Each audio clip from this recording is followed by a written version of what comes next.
Bismillahirrahmanirrahim. Assalamualaikum warahmatullahi wabarakatuh. Alhamdulillahirabbil alamin. Wassalatu wassalamu ala nabiyyina Muhammadin wa ala alihi wa sahbihi ajma'in wa ba'd. Allahumma anfa'na bima 'allamtana wa 'allimna ma yanfa'una wa zidna ilma.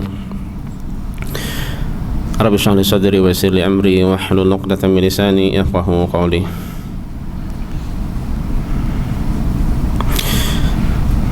Para jamaah sekalian, a'azanillah wa iyyakum. Bismillah, pada kesempatan kali ini kita akan menerjemahkan khutbah Jumat yang baru saja disampaikan oleh khatib Syekh, yaitu Syekh Abdul Wahid hafizahullah. Dan pada kesempatan kali ini beliau membahas seputar permasalahan dan nasihat setelah Ramadan. Ada apa setelah Ramadan? Setelah beliau memulai khutbahnya dengan pujian pada Allah dan salawat pada Rasulullah sallallahu alaihi wasallam, selanjutnya beliau membawakan sebuah ayat. Ayat ini sering dibawakan oleh khatib pada momen diantaranya ba'da Ramadan, yaitu firman Allah Subhanahu wa taala yang ada di dalam surat An-Nahl ayat ke-92. Qala ta'ala, Allah berfirman, wa la takunu kallati naqadat ghazlaha min ba'di quwwatin ankatha. Dan janganlah kalian menjadi seperti seorang perempuan yang menguraikan benangnya yang sudah dipintal dengan kuat menjadi cerai-berai kembali. Apa maksud ayat ini? Nah, beliau menjelaskan dengan contoh. Maksudnya seperti seseorang yang sudah membangun rumah kuat, kokoh, sudah jadi kemudian dihancurkan kembali. Seperti orang yang memperbaiki sesuatu kemudian dirusak kembali. Seperti seseorang yang menyusun sesuatu sudah jadi dengan bagus, dengan kuat, dengan rapi, kemudian diacak-acak kembali, dirusak, dihancurkan kembali. Maksudnya bagaimana? Ramadan itu adalah kesempatan bagi kita untuk memperbaiki, meluruskan apa-apa yang tercerai-berai dari kita. Ya tidak? Dari niat kita, dari hati kita, dari amalan kita, ibadah kita, ketaatan kita, kedekatan kita pada Allah yang sudah kita bina dengan baik, biiznillah. Kemudian jangan sampai setelah Ramadan selesai ternyata malah dihancurkan kembali seperti sebelumnya, yang semestinya dia sudah baik malah kembali kepada sebelumnya. Dia tidak naik kelas, tinggal kelas, bahkan bisa jadi turun kelas. Jangan sampai seperti itu.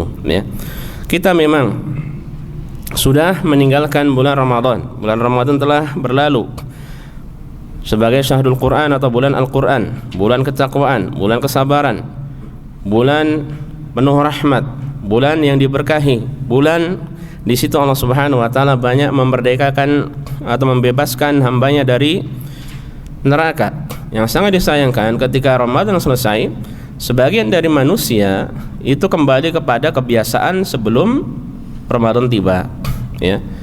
Jadi dia kembali seperti dahulu, melakukan hal-hal yang tidak baik, kurang dalam beribadah. Semestinya tidak demikian. Seorang mukmin ketika dipertemukan dengan muslim kebaikan, itu adalah kesempatan untuk memperbaiki dirinya, membenahi hatinya, membenahi niatnya, meluruskan ketaatannya, maka hendaknya dia lanjutkan. Makanya sebagaimana disampaikan, bahwa di antara tanda-tanda seseorang itu amalannya diterima, di antara tanda seseorang itu mendapatkan taufik ketika dia melanjutkan amal ketaatan dengan ketaatan yang yang lainnya, ya. Jadi di bulan Ramadan dia sibuk mengerjakan ketaatan. Kemudian setelah itu dia sibukkan dirinya juga dengan mengerjakan apa? Ketaatan pada Allah Subhanahu wa taala. Ya. Dan tanda keburukan ketika ada ketaatan kemudian malah diikutkan dengan apa? Keburukan, dengan hal yang tidak baiknya. Nah, ini beda antara yang pertama dan yang kedua, ya. Makanya kita berusaha untuk menjadi yang pertama, ya. Setelah bulan Ramadan usai, ya, kita melakukan amalan-amalan yang lainnya. Di antaranya untuk puasanya ada puasa 6 hari di bulan Syawal contohnya dan lain sebagainya. Para jamaah sekalian, a'azanillah wa iyyakum. Makanya amalan orang-orang terdahulu itu istiqomah, terus menerus, ya. Dalam beramal terus menerus. Karena apa? Karena mencontoh mengikuti petunjuk Rasulullah sallallahu alaihi wasallam. Ya. Adalah Al-Qasim bin Muhammad menjelaskan, kanat Aisyah radhiyallahu anha idza amilat amalan lazimathu. Adalah Aisyah dahulu ketika mengamalkan suatu amalan maka beliau melazimi terus, ya. Terus diamalkan, terus dikerjakan. Ya. Nah, ini yang dilakukan oleh Aisyah.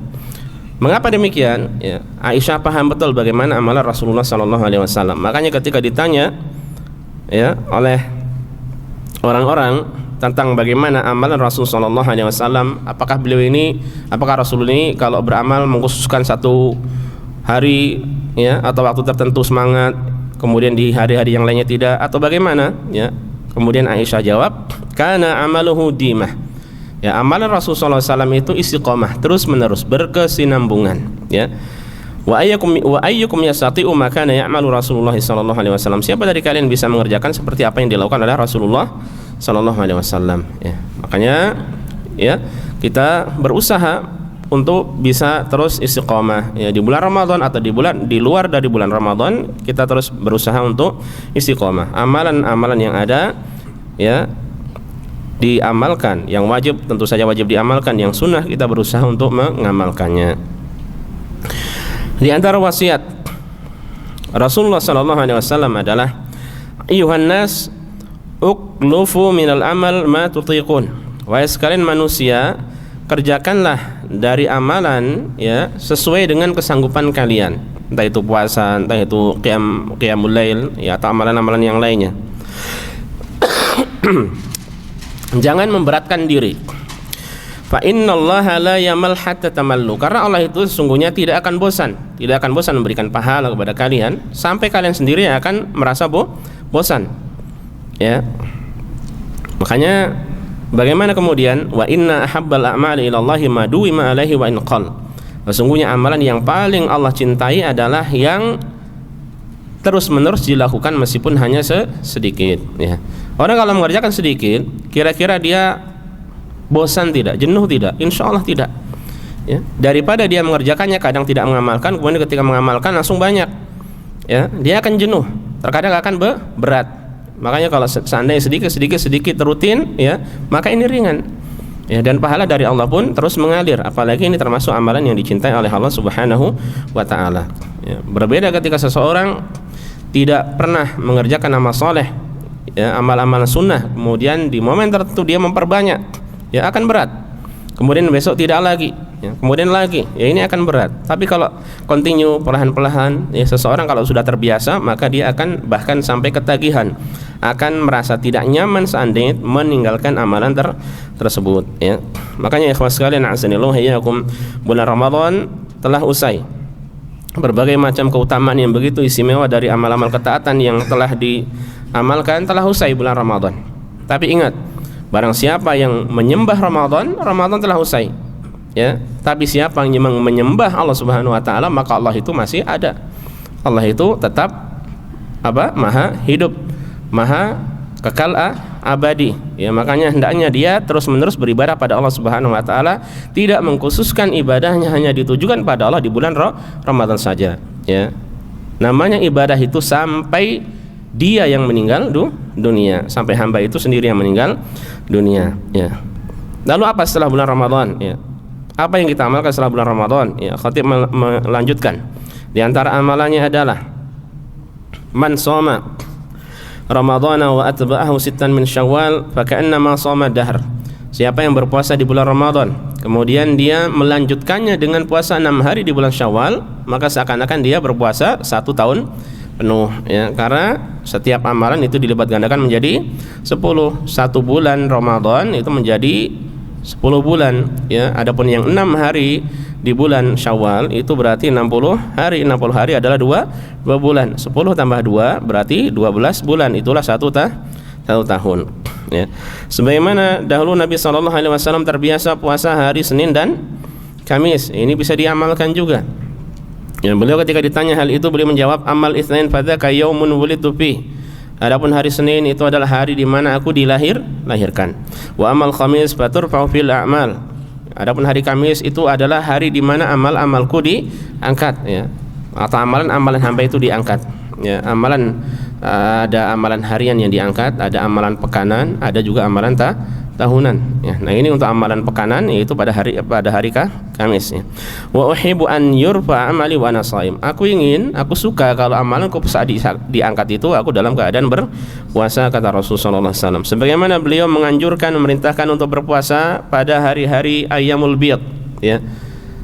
Itu pada tanggal 13, 14, 15, ya. Atau juga bisa puasa 3 hari setiap bulannya, mau di awal, di tengah, di akhir boleh. Mau bertepatan dengan ayyamul bid juga boleh. Mau Senin Kamis Senin boleh, ya. Mau Senin Kamis Senin boleh, ya. Kemudian juga beliau menganjurkan kita untuk berpuasa hari Asyura yang bisa menghapuskan dosa setahun yang lalu, ya. Kemudian juga beliau menganjurkan pada kita untuk berpuasa hari Arafah yang dapat menghapuskan dosa setahun yang lalu dan setahun yang akan datang. Demikian pula sebentar lagi nanti insyaallah, ya, kita akan dipertemukan dengan bulan Dzulhijjah, ya. Setelah Syawal nanti Dzulqa'dah, kemudian Dzulhijjah. Itu termasuk bulan, ya, atau termasuk musim bulan yang ada padanya musim-musim kebaikan, ya.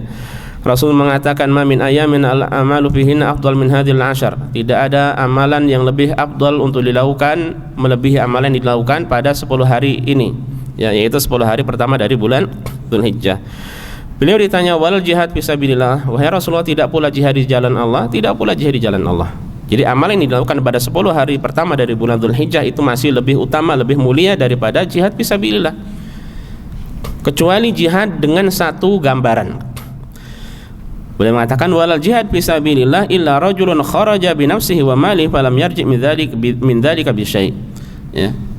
Kecuali kalau orang keluar jihad di jalan Allah dan membawa hartanya, membawa jiwanya, kemudian dia tidak kembali, ya. Maksudnya apa? Dia mati syahid di jalan Allah dengan hartanya, dengan jiwanya, ya. Dia tidak kembali, maka ini satu gambaran yang lebih utama daripada amal-amal saleh yang dikerjakan di 10 hari pertama di bulan Dzulhijjah, ya. Nah, ini para jamaah sekalian, azanillahu wa iyyakum, menunjukkan, ya, bahwa amalan-amalan sepanjang tahun itu banyak, dan ini kesempatan bagi seseorang untuk memperbanyak amal, untuk memperbanyak pahala di sisi Allah Subhanahu wa taala dengan mengerjakan amal-amal saleh tersebut, ya. Seandainya qiyam Ramadan, salat tarawih telah usai, maka ada qiyamul lail, ya, maka ada qiyamul lail, dan qiyamul lail masyru' sepanjang tahun, ya. Dan ini termasuk dari sunnah yang benar-benar dianjurkan. Kemudian berkaitan dengan masalah ini, Nabi SAW mengatakan, alaikum biqiyamil lail, hendaknya kalian mengerjakan qiyamul lail, fa innahu da'bus salihin qablakum, sungguhnya qiyamul lail, salat malam itu adalah kebiasaan orang-orang saleh sebelum kalian, ya. Wa maqrabakum ila rabbikum, dan amal tersebut bisa mendekatkan kalian kepada Rabb kalian. Wa maqbaratun lisayyi'at, dan dapat menghapuskan dosa-dosa. Wa manhatun 'anil itsm, bisa mencegah seseorang dari berbuat dosa. Wa matradatun lidda'i 'anil jasad, dan juga bisa menghilangkan atau mengusir penyakit dari jasad, ya. Hadis riwayat Tirmidzi dan Ahmad. Nah, ini diantara keutamaan dari qiyamul lail, ya. Makanya banyak amal-amal saleh, ya, yang bisa diamalkan di luar bulan Ramadan. Kemudian namanya beribadah, ikhwas sekalian, sebagaimana yang telah disinggung tadi, sebelumnya, namanya ibadah itu bukan dibatasi dengan waktu tertentu, tidak ya. Namanya ibadah itu terus menerus sampai kita meninggal dunia ya. Allah mengatakan wa'bud rabbaka hatta ya'tiyakal yaqin, dan sembahlah Rabbmu, beribadahlah ke Rabbmu sampai datang keyakinan padamu. Maksudnya itu ke kematian ya, sampai datang kematian. Kalau sudah meninggal dunia sudah selesai. Ya, kalau sudah meninggal dunia maka selesai. Bukan wa'bud rabbaka hatta yadhhab Ramadan, beribadahlah kepada Rabbmu sampai Ramadan usai, tidak ya, sampai musim-musim kebaikan usai, bukan ya, tapi sampai kamu yang usai, sampai usiamu yang usai ya. Allah juga mengatakan fastaqim kama umirta wa man taba ma'ak, teruslah istiqomah sebagaimana diperintahkan ya, wa man taba ma'ak, dan sebagaimana orang yang taubat bersamamu ya. Ini perintah untuk istiqomah, wastaqim kama umirt, istiqomahlah sebagaimana yang diperintahkan. Fastaqimu ilaihi wastaghfiruh, Allah juga mengatakan istiqomahlah kepadanya dan beristighfarlah ya. Terus istiqomah, kerjakan amalan ya, jaga amalan tersebut, perbanyak istighfar pada Allah Subhanahu wa taala, perbanyak doa agar amalannya diterima ya. Dan dalam beribadah, patokan pertama yang perlu diperhatikan itu bukan kuantitas, tapi apa? Kualitas ya. Kualitas, bagaimana kualitas, bagaimana isinya, bagaimana bobot dari ibadah tersebut sebelum kuantitasnya. Kalau memang kualitas sudah baik, baru silakan diperbanyak kuantitas. Ingat tadi yang disampaikan oleh Rasulullah ya, wa in ahabbal a'mali ila Allahi ma duwima alaihi wa in qalla. Sesungguhnya amalan yang paling dicintai oleh Allah adalah yang paling istiqomah meskipun sedikit. Ya, jadi terus berusaha meskipun sedikit-sedikit istiqomah. Ya, meskipun sedikit-sedikit istiqomah daripada banyak ternyata kemudian melelahkan. Ya, kalau orang sudah lelah nanti akan ditinggalkan, dia malas beribadah. Ya, jadi sedikit tapi berkualitas, berusaha sedikit tapi berkualitas. Allah mengatakan alladzi khalaqal mauta wal hayata liyabluwakum ayyukum ahsanu amala. Allah yang telah menciptakan kematian dan kehidupan ya, agar dia menguji kalian siapa dari kalian yang paling baik amalannya, bukan yang paling banyak amalannya. Siapa yang paling baik salatnya, bukan yang paling banyak salatnya. Siapa yang paling baik zikirnya, bukan siapa yang paling banyak zikirnya. Siapa yang paling baik salawatnya, bukan siapa yang paling banyak salawatnya. Siapa yang paling baik puasanya, bukan siapa yang paling banyak puasanya. Siapa yang paling baik sedekahnya, bukan siapa yang paling baik bukan siapa yang paling banyak sedekahnya. Siapa yang paling baik amal ibadahnya ya, dari yang wajib pertama kemudian yang sunnah juga ya, bukan yang paling banyak amalan sunnahnya tapi ternyata kualitasnya kurang baik. Kalau sudah baik ya, baru kemudian diperbanyak. Dan kualitas amalan itu baik ketika seseorang mengerjakannya pertama ikhlas lillahi ta'ala, kemudian kedua sesuai dengan tuntunan Rasul SAW. Benar-benar amalan ini sesuai dengan tuntunan ya, salat sesuai dengan tuntunan, salawat sesuai dengan tuntunan, zikir sesuai dengan tuntunan, puasa sesuai dengan tuntunan ya, dan amal-amal yang lainnya sesuai dengan tuntunan ya. Kalau sudah ikhlas ya, dia berusaha benar-benar tulus lillahi ta'ala, kemudian sesuai dengan tuntunan ya, berusaha juga untuk khusyuk padanya ya. Lalu kalau sudah bagus, sudah baik, baru diperbanyak secara kuantitas ya. Yang kemudian seandainya dia baik kemudian secara kualitas dan kuantitas, maka itu tentu lebih baik daripada hanya baik tapi secara kuantitas kurang. Tapi hati-hati jangan berlebihan ya. Kalau orang berlebihan dalam beramal kemudian memberatkan dirinya, maka lama-lama dia akan meninggalkan amal tersebut ya. Makanya sekali lagi saya ingatkan dan khatib sampaikan juga tadi bahwa sebaik-baik amalan adalah yang diistiqomahkan, yang langgeng terus-menerus meskipun amalannya itu sedikit ya. Ini saja ikhwas sekalian yang kurang lebih disampaikan oleh khatib pada kesempatan kali ini. Nasihat yang bagus untuk kita semuanya, semoga bermanfaat. Wallahu taala alam wa sallallahu ala nabiyyina Muhammad.